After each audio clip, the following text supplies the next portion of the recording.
Intéressé à la recherche scientifique parce que la recherche c'est un domaine qui est interconnecté avec beaucoup de secteurs qui permettent de booster le développement économique de notre pays.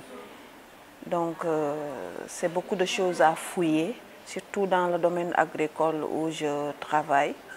C'est beaucoup de choses à chercher, à comprendre et à améliorer pour pouvoir vraiment produire des technologies et des résultats à l'endroit des acteurs qui sont dans le système.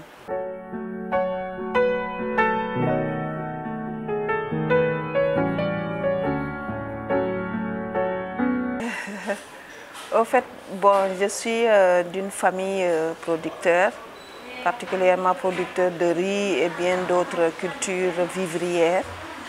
Donc, ils sont aussi éleveurs. Donc, je suis née dans un système qui a vraiment orienté mes choix dans l'agriculture.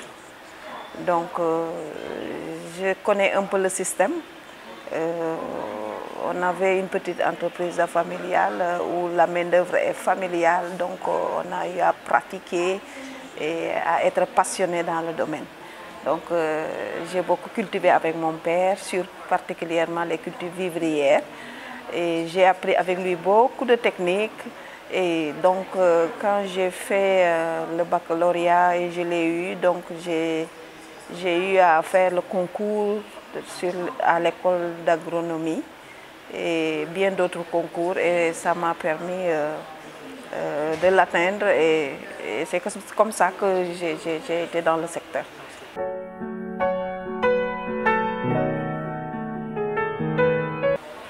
Bon, au fait, il faut comprendre quelque chose, c'est que les femmes, naturellement, n'allaient pas à l'école. Donc ça, c'est un fait passé, c'est un passé qui est là et qui se reflète un peu sur leur représentativité dans le secteur de la recherche, particulièrement où c'est les séries scientifiques qui le font. Et que les femmes, généralement, étaient beaucoup plus... le minimum de femmes qui étudiaient et qui apprennent était généralement orienté vers les séries littéraires. Voilà, donc il y avait peu de femmes qui étaient dans les secteurs scientifiques. Ça, il faut le reconnaître, parce que peut-être qu'ils n'ont pas compris et qu'ils pensent peut-être que c'est des séries pour les hommes. Donc rares étaient les femmes qui vivent dans ces séries scientifiques. Au fur et à mesure, donc avec la recommandation à ce que les femmes soient bien représentées dans les secteurs, le travail des organisations féminines, le travail des Nations Unies et bien d'autres organisations ont appuyé le fait que les femmes doivent être représentées parce qu'on a vu leur apport consistant et leur ingéniosité dans le secteur du développement, surtout dans le secteur agricole. Leur participation et le fait que vraiment qu'elles excellent dans le système et qui fait que vraiment on ne peut pas sous-valoriser vraiment cet apport des femmes dans le domaine agricole. C'est ce qui fait que beaucoup de ces organisations que je venais juste de citer, comme l'ONU, comme les organisations féminines, comme les spécialistes genre et bien d'autres organisations, se sont rendus compte qu'il faut vraiment qu'on valorise cet apport des femmes et qu'il faut vraiment que les femmes aillent à l'école et qu'il faut faire des actions pour attirer leur attention sur le fait qu'ils ont du potentiel qu'il faut valoriser et qu'il faut mettre en application.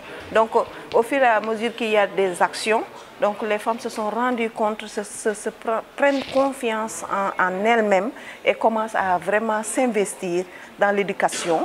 Et vraiment, il y a parallèlement bien d'autres actions qui font qu'il y a beaucoup plus maintenant de femmes qui étudient.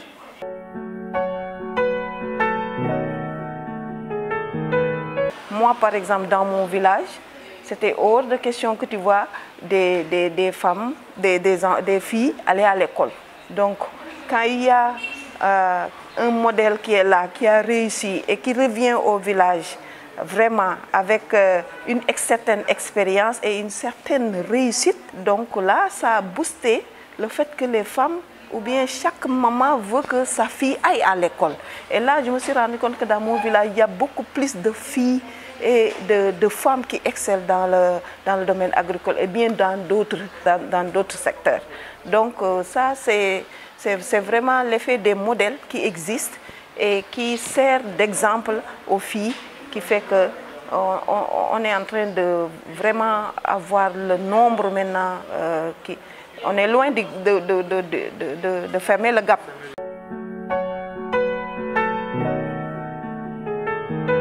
C'est à la recherche scientifique parce que la recherche c'est un domaine qui est interconnecté avec beaucoup de secteurs qui permettent de booster le développement économique de notre pays.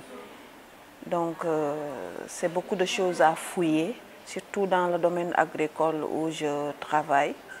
C'est beaucoup de choses à chercher, à comprendre et à améliorer pour pouvoir vraiment produire des technologies et des résultats à l'endroit des acteurs qui sont dans le système pour permettre une croissance du secteur agricole. Voilà.